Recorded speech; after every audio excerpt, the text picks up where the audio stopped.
did we get here? How do we get to the point that we're spending a whole lot of time talking about the vice president tonight instead of talking about the president? Oh, no. We're not doing this. Only if you were paying attention to politics in 2020 would you understand the absurdity of this statement that she just made. This is what the media does. Well, first, the media hires professionally failed politicians who can't even win their own elections to come on and tell people how to win elections. Failing up is just a thing in that town. But then she has the nerve, the unmitigated fucking gall to actually say, how did we get here? They are always going to try to gaslight you and rewrite history and retcon shit that we all know happened. We know exactly how we got here. In 2020, Bernie Sanders becomes the first candidate, either Democrat or Republican, to win the popular vote in all 3 early voting states. I'm sure a lot of you will remember that Biden had an embarrassing performance in the early states in 2020. Like, it was sad. And remember, at the time, the media was really trying to make Kamala Harris and Pete Buttigieg happen. Despite the fact that no one cared and no one wanted them, the media specifically kept trying to make that happen. So they weren't even really focused on Joe Biden that early. So then what happened was, once Bernie Sanders won Nevada, and those of you who pay attention will remember this, the Democratic establishment, the media, the liberal media had a fucking meltdown. I remember, I think her name is Chris Jansen, like crying on TV when the results were coming in for Bernie Sanders winning Nevada. I remember when Joy Reid brought on a body language expert. Yes, that really happened. She really did that. And you're probably like, why the hell would somebody do that? A psychic next? She did it because they were having a hard time finding dirt on him, so they needed to create fake sexism allegations, claiming that he was sexist toward Elizabeth Warren because he waves his hands when he talks. Chris, what was that hardball guy's name that died like this? What was his name? Chris Matthews. Literally sat on a panel and said that Bernie Sanders was gonna usher in the Soviet Union and there was going to be hangings in Central Park. Human Oatmeal Chuck Todd compared Bernie Sanders supporters to brown shirts. The Democratic establishment so badly did not want him to win that they continued to pay for bot farms to go attack people online and then try to resurrect the Bernie bro narrative because they had nothing else on him. I think that because COVID was so traumatic and so many people basically just blocked that entire year out of their memory, we forget how insane and hysterically deranged the entire corporate media was over the idea of Bernie Sanders winning. And they were panicked. So then they were like, oh my gosh, what do we do? So the media is melting down. The Democratic establishment is melting down. They're like, we have to do something before it's South Carolina. So Obama got together with all of the candidates and basically said, if you drop out, there will be positions for you in the administration. Do the right thing and drop out, because that would be the only way that Biden could win.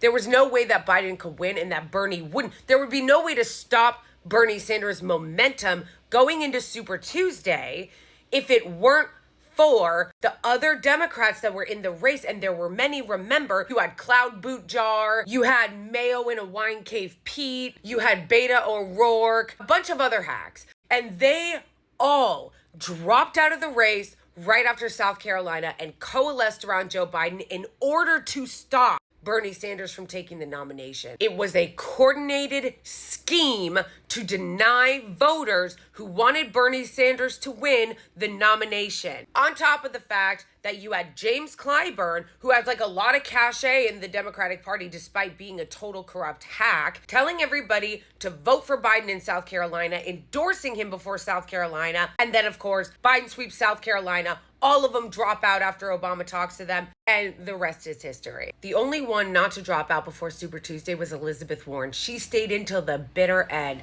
hoping that Biden would give her a cabinet position or make her VP, which was never going to happen. And a lot of people said one way that Bernie Sanders' campaign could have been saved is if Elizabeth Warren dropped out and endorsed him. And she refused. You'll remember that instead, she did a long one-on-one with Rachel Maddow in which she doubled down on calling Bernie Sanders sexist. And then all of her supporters cried because she was rightly called a fucking snake. Because she had historically been an ally of Bernie Sanders and then threw him under the bus when she thought it was going to serve her politically. Slithering snake shit. That's why I wasn't surprised when she voted to give more money for bombs to the Israeli regime and then pretend to be shocked when they use those bombs on children. Now, I'm very critical of Bernie Sanders, but I will say, I do love all the people now crying and whining about how, Joe Biden is so terrible on the genocide in Gaza, and who knew that he was a horrific Zionist and all that kind of stuff, and that even though Bernie says stupid shit like Israel has a right to exist, he still would have been significantly better and would have at the very least withheld weapons from them instead of just giving them everything that they want. All you guys who are whining about that now were the same ones who were like, no, let's vote Biden in instead of Bernie Sanders. Like as if Biden's horrible 50-year record on the Israeli regime wasn't totally clear. But whatever. I'm not going to live in the past of coulda, shoulda, woulda, and it should have been Bernie the way that all you losers live in the past about Hillary Clinton. The point is, I know we are where we are right now, but I really want everyone to remember what ghouls the people in the Democratic leadership are, the party apparatus, and all of our liberal mainstream corporate media. Media is powerful, and they know that. And her and every single one of those hack pundits on MSNBC and CNN went out of their way to smear and lie about Bernie Sanders and his supporters because they did not want a progressive to win. The Democrats would rather have a fascist Republican in office than they would to have somebody that is a little bit more on the left. And now, even after last night, you have AIPAC hacks like the leader of the House Democrats, Hakeem Jeffries, coming out and saying that no, Biden shouldn't step aside. So bookmark that when they pretend to act shocked that Trump won again. And these people told hysterical lies and ran constant propaganda against Bernie Sanders so that Joe Biden would get the nomination. So don't you fucking dare ask us how we got here. We got here because of people like you. You made this bed, now fucking lie in it.